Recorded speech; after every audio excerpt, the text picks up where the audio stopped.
Hey, welcome back. We appreciate you guys sticking with us here. Back to Indy now, and really happy to bring you some positive coverage on this Friday. Every Friday, our friend Christopher Lloyd from the Film App comes here and joins us with the best movie recommendations that you can check out this weekend. So, Chris, thank you for being here. Oh, always a pleasure. Love seeing you guys every week. Yeah, Chris, what's new out this weekend?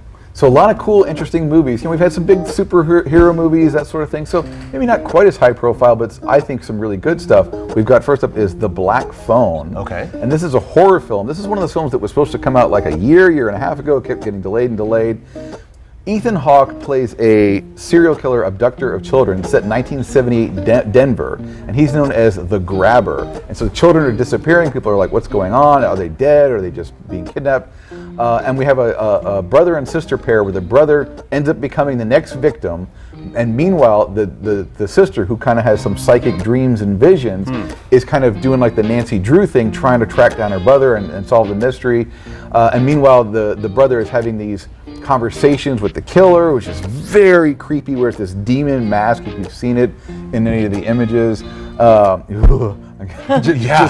make you shudder. Meanwhile, there's this old broke phone there in the basement where he's being held, and it starts ringing, and strange voices start communicating with him.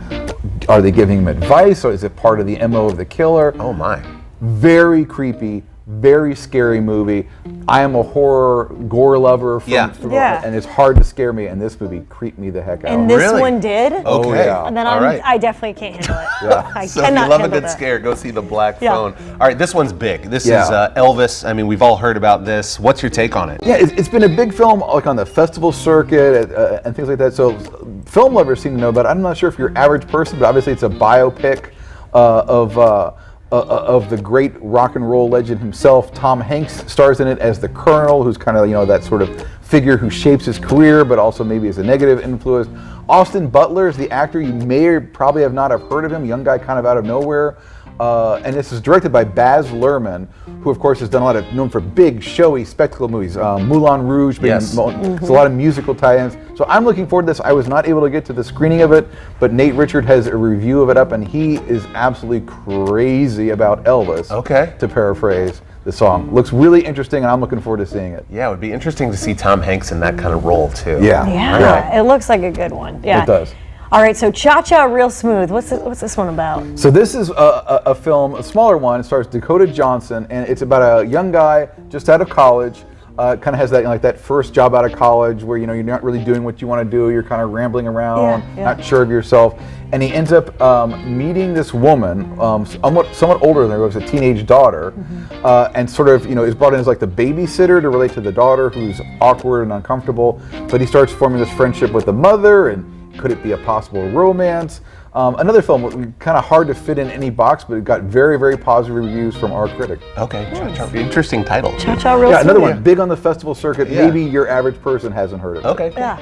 What's this we hear about Rise? So Rise is a new Disney Plus feature film, and it is also really good sports movie, and it centers on the young life of NBA star Giannis Antetokounmpo and his older brother Thanasis. And yes, I practiced saying those names. I was going to say, nice job on the pronunciation. And so you may have heard about their hardscrabble life. The family immigrated from Nigeria. They were in Turkey. They had to flee Turkey. They ended up in Greece for most of their life, but they were illegal, sort of had to hide in the shadows for a very long time.